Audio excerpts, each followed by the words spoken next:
marketing or branding is not an event. Marketing is a process, and it's actually a cumulative process. And so we are beginning the cumulative process of building this brand for good companies called B corporations. And so the different layers of that, all fed by, most importantly, it's fed by the community itself. And so if you've got $650 million brand out there today that's just beginning to integrate those logos onto 7 million bags of flour and 500,000 catalogs and 30, painting trucks and quarter, 350 yard signs in suburban Philadelphia for Nolan Painting. Like, all those little things are the things that you see as you go about and live your life, and you say, oh yeah, I know, I've heard of that. I might have heard about it at the bank, or I might have seen it at this restaurant, or I might have seen it on the hang tag from this clothing or apparel company, and all of a sudden, all that together begins to build critical mass. That's the first thing, and basically that's free. That's basically the community itself saying, we are now more than the sum of our parts. Beyond that is PR. And one thing that we did incredibly successfully and won. So Bart and I built this company together with a lot of help from a ton of other people over a decade plus.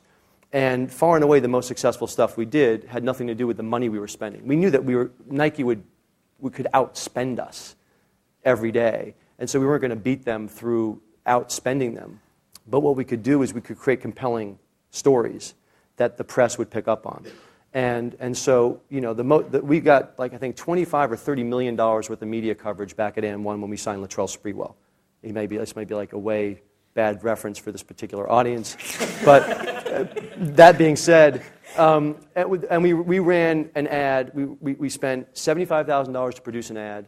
We ran it once during the NBA playoffs. It cost us $400,000. So for under a $500,000 investment, we got $25 million worth of media coverage, 60-minute story, New York Times Magazine, et cetera, because we figured out a story that was topical and that would sort of get sucked into a media story. The beauty of what's going on now in this space that Andrew's talking about and that Bart's talked about it is we don't have to create media interest in things green or sustainable or responsible. Muhammad Yunus won the freaking Nobel Peace Prize, for crying out loud.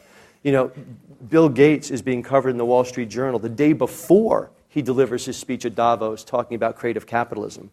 The wind is at our backs. We're in the last 2 or 3 years, everything has changed. And so we are just providing a story that's ready-made to go into this current media hunger for, if I have to see another green issue of some magazine, I'm going to throw up. And all the editors and reporters are saying the same thing, which is, well, everything can't be green. And so once you ask that question, or is it just about being green? What about people?